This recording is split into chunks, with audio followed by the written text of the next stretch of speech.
কাঠের নাগরিক সভ্যতার শহরগুলো থেকে দ্রুতই হারিয়ে যাচ্ছে সবুজ, কিন্তু মানুষ তার শিকড়কে সহজে ভুলতে পারে না। সবুজে ভরা গ্রাম বাংলায় বেড়ে ওঠা নাগরিক সমাজের একটা অংশ সবুজকে ধরে রাখতে চায় আবাসস্থলে। শৌখিন মানুষরা তাদের ঘরবাড়িতে সবুজকে ধরে রাখার জন্য একান্ত নিজস্ব ভাবনা আর প্রচেষ্টায় আপন আপন বাড়ির ছাদে তৈরি করছে ছাদ বাগান। সময়ের সাথে এই বাগান এখন আর শৌখিনতায় আটকে নেই। নিরাপদ সবজি ও ফল দিয়ে পারিবারিক পুষ্টি চাহিদা পূরণ, পারিবারিক বিনোদন এবং অবসর কাটানোর এক মিলন মেলায় পরিণত হয়েছে এই ছাদ বাগানগুলো। সবুজ বাগান মানে শুধুমাত্র কিছু গাছের সমারোহ নয়, এটি মানুষ এবং প্রকৃতির মধ্যে এক অবিচ্ছেদ্য সম্পর্ক। এখানে গাছের সবুজের মাঝে লুকিয়ে থাকে প্রশান্তি এবং ফুলের রঙে রঙিন হয় মন। ব্যস্ত নাগরিক জীবনে এই সবুজ আমাদের মনে এনে দেয় শান্তি, বাতাসকে করে পরিশুদ্ধ এবং নগর জীবনে নিয়ে আসে এক ভারসাম্য। সুপ্রিয় দর্শক, আজ আমরা হাজির হয়েছি চট্টগ্রাম নগরীর হালিশহর আই ব্লকের আফসানা আপুর ছাদ বাগানে। ঘুরে দেখব আপুর সুন্দর ছাদ বাগানটি এবং জেনে নেব নগর কৃষির আগামী সম্ভাবনা সম্পর্কে।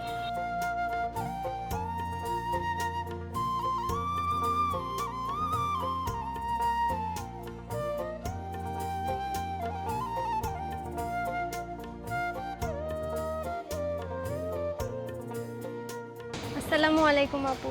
জি, ওয়ালাইকুম আসসালাম। কেমন আছেন? জি, ভালো আছি। আপনার বাগানটি ঘুরে দেখছিলাম, অনেক সুন্দর, অনেক গাছ আছে। আপনি যদি আমাদেরকে আরেকবার একটু ঘুরিয়ে দেখেন। জি, এটা বেগুন গাছ। আমি ডিসেম্বরে লাগিয়েছিলাম। এটা থেকে একবার ফল নিয়েছি। এখন আবার ফল হবে, আর কাটিং করে করে রাখছি যাতে করে আবার ফল পাওয়া যায়। এই যে দেখেন, এখানে একটা ফল আসছে, সবজি আর কি, বেগুন। আচ্ছা, আর এগুলাতে ফুল ধরেছে। বেগুন গাছে তো আমরা জানি পোকামাকড় একটু বেশি হয়, তাহলে বেগুনের যত্নটা কিভাবে করেন? আমি অ্যাকচুয়ালি এগুলোতে বেশিরভাগই কিচেন ওয়েস্ট দেওয়া হয়, আর কিছুদিন 15 দিন পর পরই মানে পাতায় স্প্রে করি।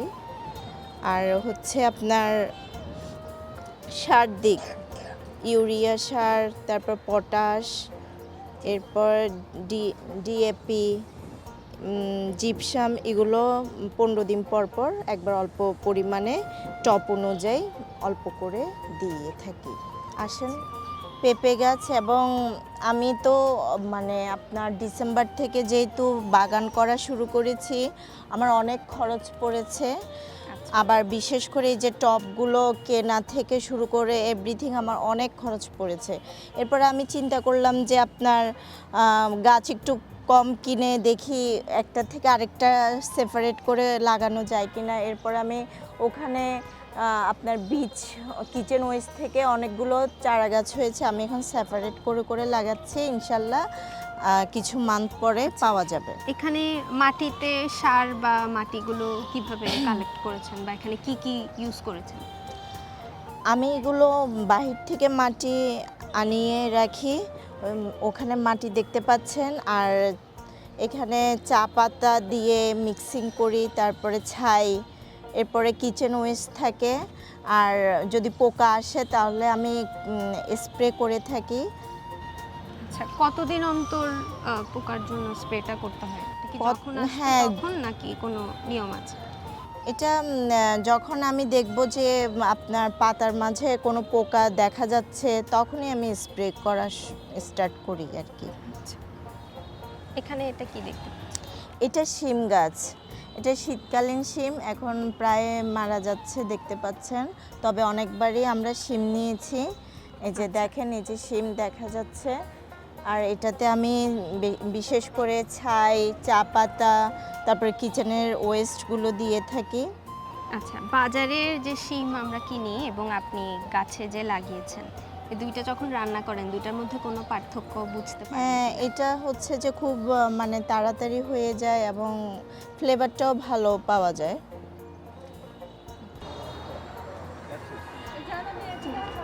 আচ্ছা, এখানে একটা গাছ দেখতে পাচ্ছি, এটা সম্পর্কে একটু জানতে চাই। এটা হচ্ছে আপনার ড্রাগন গাছ। এটা আমি গত বছর লাগিয়েছি।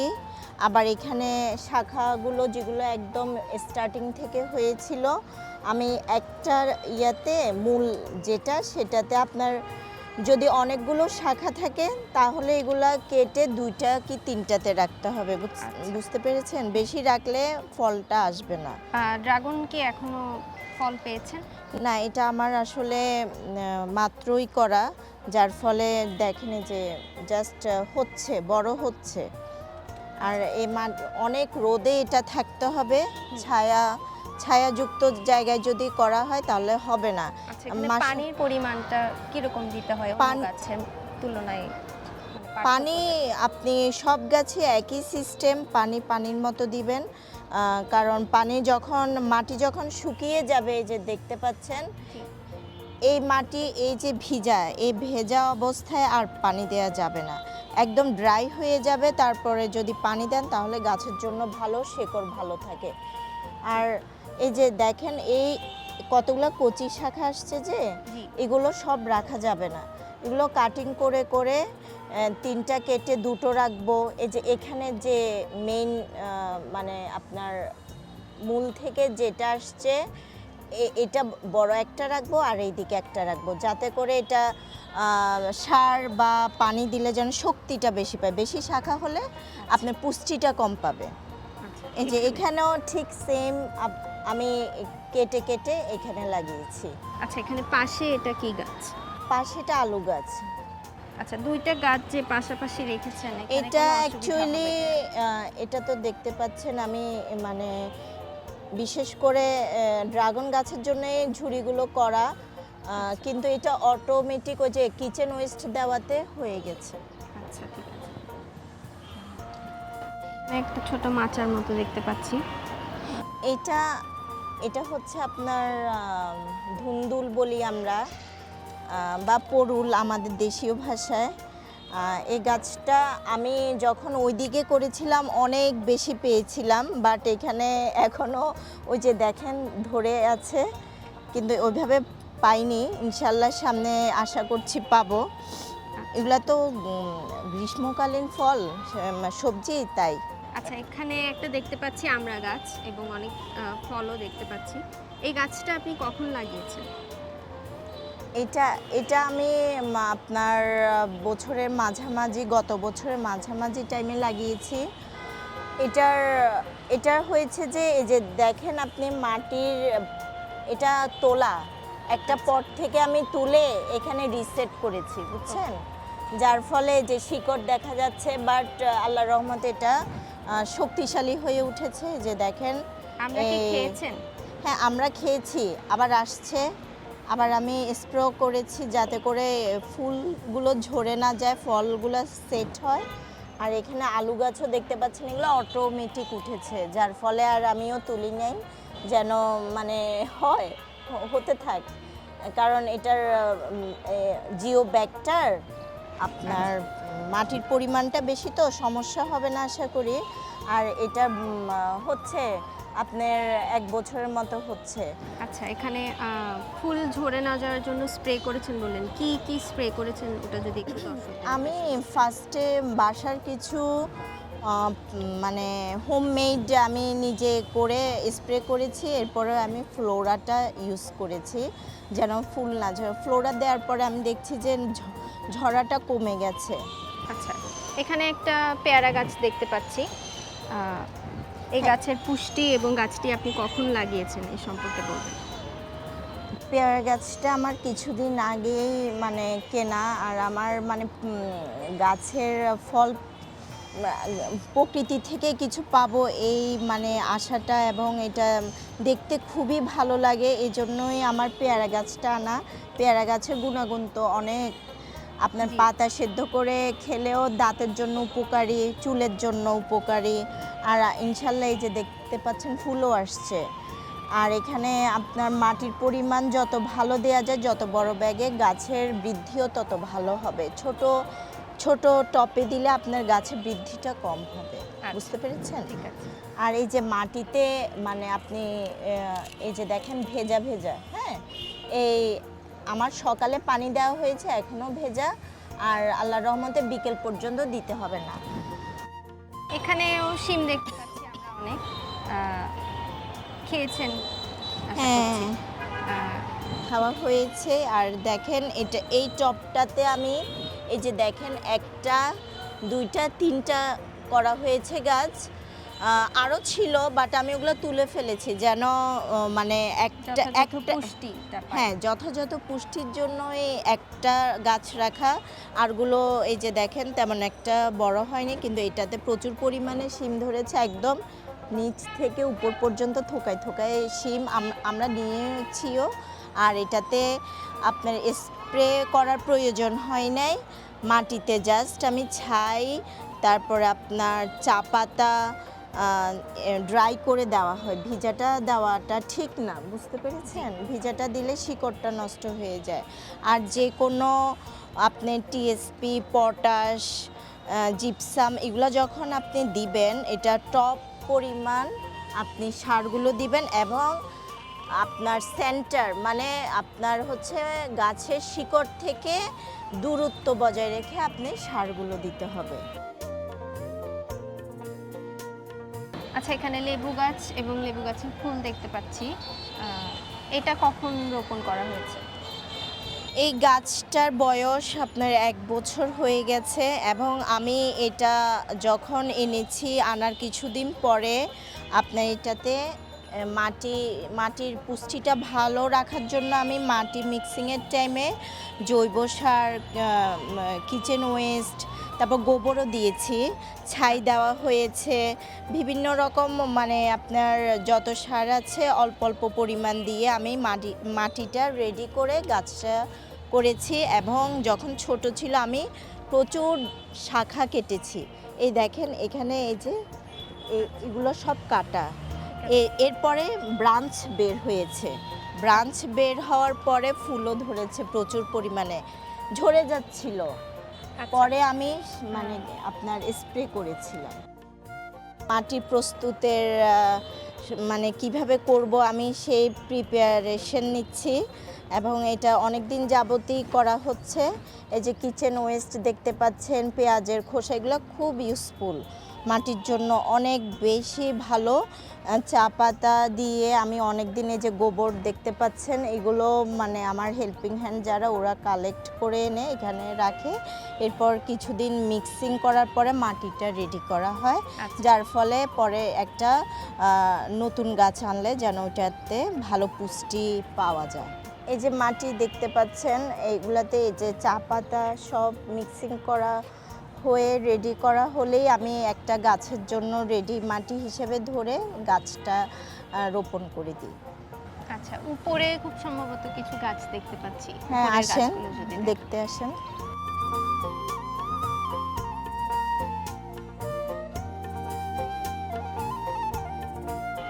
লাউ গাছ এবং লাউ ধরেছে, এটাই দেখতে পাচ্ছি। এটা কখন লাগিয়েছেন?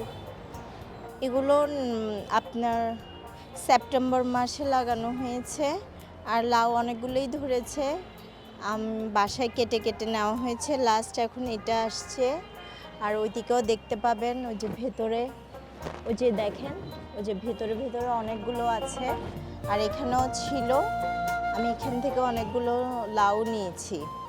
আর লাউ গাছের মানে যখন ওই যে 1G, 3G, 2G কাটিং ওগুলো ফলো করলে ফলনটা ভালো আসে।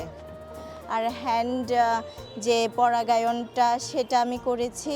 ফার্স্টে আমার অনেক মানে ফুল আসছে, বাট লাউ ধরে ধরে পচে যাচ্ছিল। দেন আমি মানে হাত যে পরাগায়ন সেটা করার পরে আমার এই লাউগুলো সেট হয়েছে। আচ্ছা, এই আইডিয়াটা কোথা থেকে আসলো?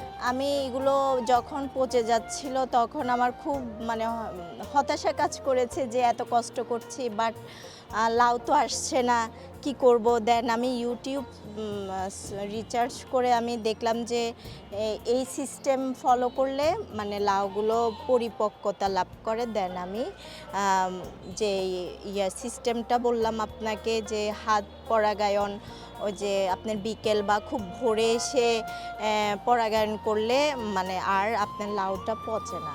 আচ্ছা, আপনার বাগানটি তো ঘুরে দেখলাম, চলুন এখন একটু আমরা বসে কথা বলি। অবশ্যই চলেন।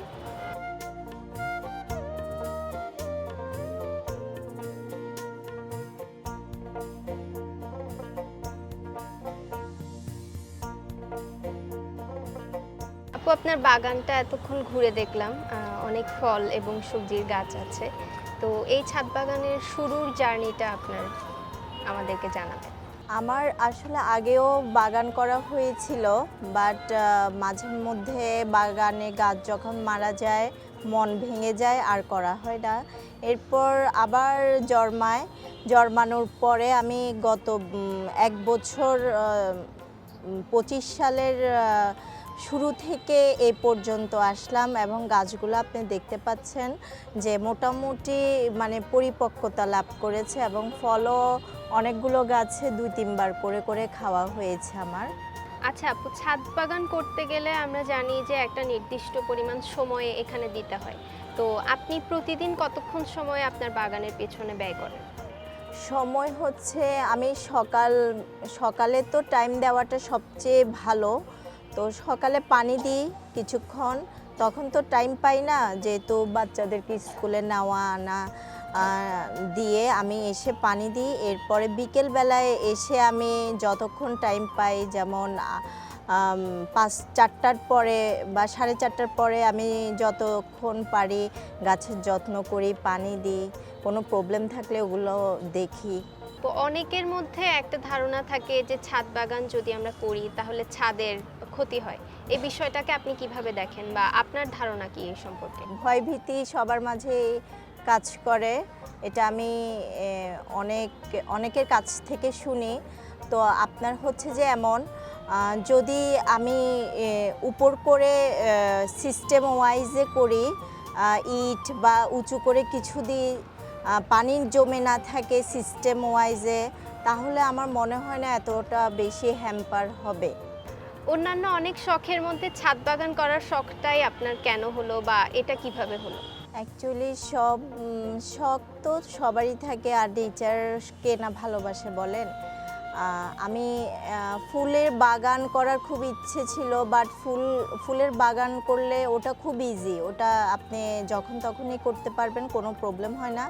বাট ফল বা সবজি এগুলার প্রতিকূলতা বেশি, এগুলার সমস্যাগুলো বেশি, আর ফল দেখতে আসলে খুবই ভালো লাগে, যার কারণে আমি ফল গাছ বলেন, সবজি গাছ বলেন, সব কিছু আমি ট্রাই করছি যে এটা থেকে আসলে কিভাবে কি পাওয়া যায়। মানে আমার খুবই ভালো লাগে, কিছু সময় প্রকৃতির সান্নিধ্যে আসাটা আমার খুব ভালো লাগে, যার কারণে আমি ইউটিউব মোবাইল ছেড়ে, এবং বাচ্চারা তো তখন তেমন একটা প্রবলেম করে না, বাসায় থাকে, ওদেরকে নিয়ে এসেও ঘুরলে ওরা একটু প্রকৃতির টাচ পায়, যার কারণে মাইন্ডটা একটু ফ্রেশ হয়। এজন্যই আমি আসলে মূলত করা। আপু, পারিবারিক দায়িত্ব সামলে এবং সংসার সামলে ছাদ বাগান করাটা যথেষ্ট কষ্টসাধ্য একটা ব্যাপার। আপনি করেছেন, এবং আমি জানতে চাচ্ছি এই ক্ষেত্রে আপনি কি কোনো বাধার সম্মুখীন হয়েছিলেন কিনা, বা হয়ে থাকলে সেগুলো কিভাবে আপনি কাটিয়ে উঠেছেন? আমি একটা টাইম সেট করেছি, যেটাতে ধরেন এই টাইমটা আমি ছাদে এসে কিছু টাইম এখানে কাটাবো এবং গাছকে দিব। ওইভাবেই আমার এই সময়ের সাথে ওইটার কোনো মানে আপনার প্রবলেম হয় না। আমি ছাদে এসে কিছু টাইম এখানে অতিবাহিত করি, এবং আমার নিজের থেকেই খুবই ভালো লাগে। বাচ্চাকেও নিয়ে আসি, ও দেখে, ও বলে মাম্মা এটা কি ওটা কি, তখন আমার থেকে বলতে, ওকে জিনিসটা চেনাতে এবং জানাতে খুবই ভালো লাগে। আচ্ছা, আমরা জানি যে ঋতুভিত্তিক ফসলের বা সবজির পরিচর্যাটা আসলে ভিন্ন হয়।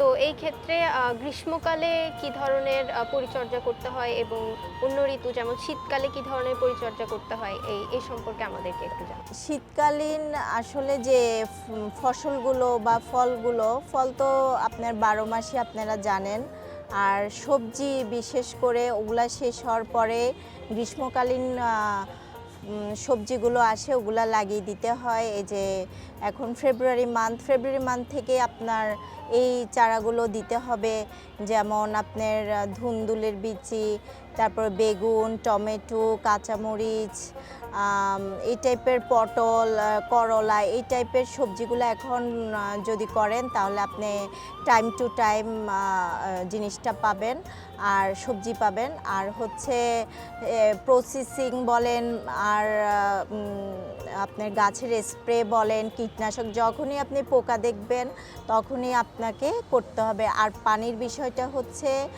আপনি গ্রীষ্মকালে অবশ্যই 2 বেলা করে পানি তখন দিতে হবে, যেহেতু এটা ছাদ বাগান। ছাদ বাগানে আমরা জানি অনেক বেশি করে পরিচর্যা করতে হয়, না হলে গাছগুলোর গ্রোথ ভালো হয় না। আচ্ছা আপু, আপনি তো ছাদ বাগান করেছেন, এখন আমার প্রশ্ন, আপনি কি নিজেকে একজন সফল ছাদ বাগানি মনে করেন কিনা? সফল ছাদ বাগানি বলতে আসলে যা বোঝায়, আমি তো ধরেন চেষ্টা করছি, অনেক ধরনের গাছ লাগালাম, ফলও পাচ্ছি, আবার আমাকে দেখে যদি আরেকজন ইন্সপায়ার্ড হয়, এটাই আমার জন্য অনেক বড় পাওয়া। জানি না কতটুকু সফল হয়েছি বা হব, চেষ্টা করে যাচ্ছি। আমাদের অনুষ্ঠানটি তো অনেক শ্রেণী পেশার মানুষ দেখে থাকেন এবং বিভিন্ন প্রজন্মের মানুষ দেখে থাকেন। তো যারা ছাদ বাগান করতে আগ্রহী কিংবা যারা শুরু করতে চাচ্ছে কিন্তু বুঝতে পারছে না যে কোথা থেকে শুরু করতে হবে, তাদের জন্য আপনার পরামর্শ কি থাকবে বা আপনি তাদের উদ্দেশ্যে কিছু জানাবেন আমাদেরকে?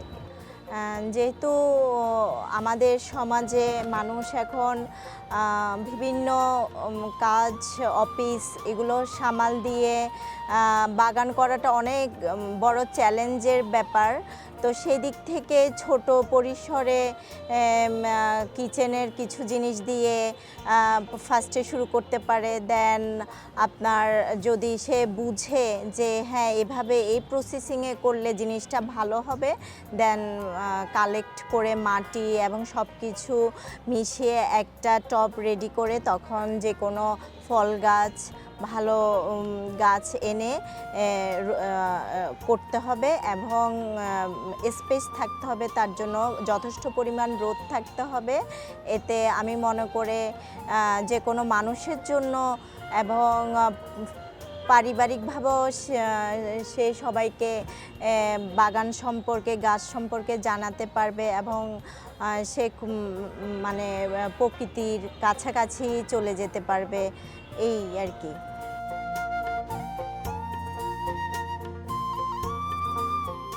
সুপ্রিয় দর্শক, এতক্ষণ আমরা ঘুরে দেখলাম সুন্দর একটি ছাদ বাগান এবং জেনে নিলাম নগর কৃষির বর্তমান সম্ভাবনা সম্পর্কে। আগামীতে এরকম আরও একটি সুন্দর ছাদ বাগান নিয়ে আপনাদের সঙ্গে হাজির হব। সেই পর্যন্ত ভালো থাকুন, সুস্থ থাকুন এবং বাংলাদেশ টেলিভিশন চট্টগ্রাম কেন্দ্রের সাথেই থাকুন।